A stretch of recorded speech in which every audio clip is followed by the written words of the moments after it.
Hi, I'm Amber, and in this video I'm going to be talking about the different mask styles and how easy each one is to sew. I feel like having the limited experience that I do have really puts me in a good position to be able to judge how easy some of these masks are to make for people who are just donating out of the goodness of their hearts, like I am, and may not have the time and the experience to put into making masks like some more of the experienced quilters would have. And please remember, several places that are accepting donations only accept certain styles. So if you are only able to sew some of the more beginner style and basic masks, you may not be able to donate to the places that are accepting the more complicated masks. It's more important to make a good quality mask that's going to work for somebody than to attempt something that you aren't able to sew very well. The easiest mask that I've experimented with making, I've actually made almost 100 of, is this easy adjustable mask with ties. I do have a video tutorial on how to make this specific kind of mask, but it is just a 6x9 piece of fabric, front and back, sewn along the edges. And then we have some seams here that will hold our ties in place. And there's also stitching here, which makes it so our ties do not fall out in the wash. Putting it on is fairly simple. I would just pull these here, pull the bottoms, and there we have a very nice form-fitted mask to my face. A noseband would make that closure better, but I will not go into the details of adding extras like nose pieces and filter pockets. I really want to focus on just the basics of the mask pattern because not all places require nose pieces and filter pockets. So again, this is the easiest mask that I have found to make because it is straight line stitching. A lot of people will use bias tape or a matching kind of string. I've actually used shoelaces. I found some that were exactly 40 inches in a pack of 16. They came in all kinds of cool colors for people. So shoelaces work really great as ties as well, so you don't have to spend all the time making the bias tape ties, which I also have a video of if you would like to see how to make those. The next easiest mask to make is the one that I've made almost 1,000 masks in. You'll find most of my tutorials detail this kind of pattern. It is another 6x9 piece of fabric, front and back, that is pleated, and it has elastic bands. Some people have issues inserting the elastic bands. Some people have issues pleating. So that's where some of the difficulties can come in. These can also be made with ties, bias tape ties that get sewn on the edges here. I have not experimented with making those because my machine's been kind of on the fritz and not able to go through thick fabric very well, and adding bias tape to the side, a few more layers, I think would kind of push my machine over to the edge. So I did not make those, but I feel like that would be harder than inserting the elastic because it's harder on my machine and it's harder for me to line up. It requires a little bit more dexterity than using elastic bands around the ears. So anything with elastic is going to be much easier and faster to put on for somebody.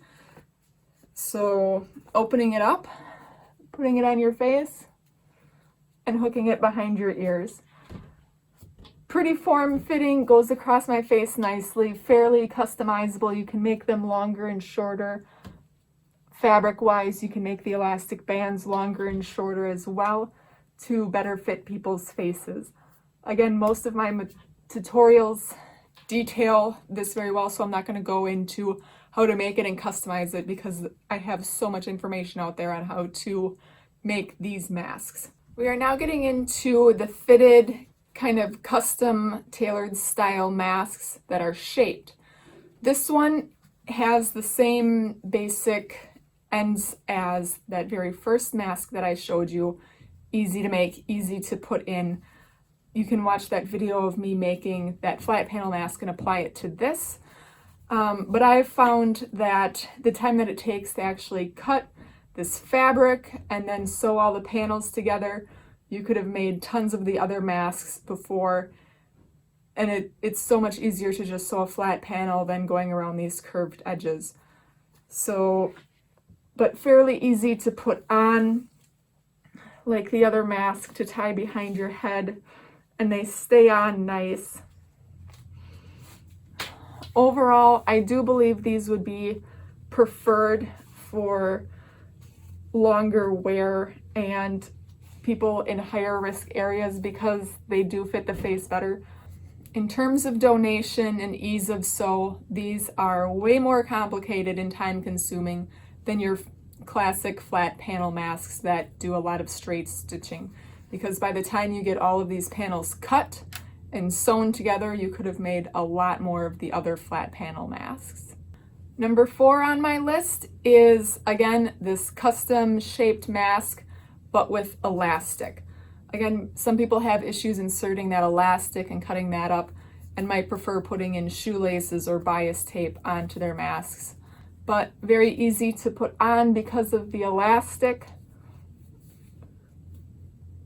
This one is a little bit small for my face, so I may not be able to get it fully on. It looks a little goofy, but they do fit well. They will be better with a nose piece in them.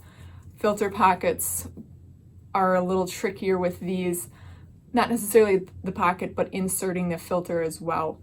The last one on my list is the mask that I almost gave up sewing. It is the one with the bias tape on it.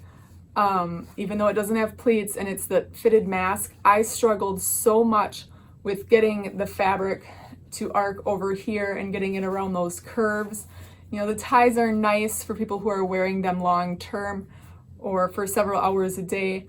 You know, it's a nice fitted mask, might be preferred by the actual wearer, but if you're a sewist and you're a beginner, this is going to be a very challenging mask for you. It does make a nice looking mask, it looks cohesive and everything, but it was a pain in my butt. Those are the 5 different style of masks that I've sewn. If you happen to have a completely different mask pattern, tell me about it in the comments, or if you found a pattern more difficult or easier than I did, also write that in the comments. I'm interested in hearing other people's experience levels and struggles and successes with masks. If you want to see more of what I do, hit that like and subscribe button, and thanks for watching.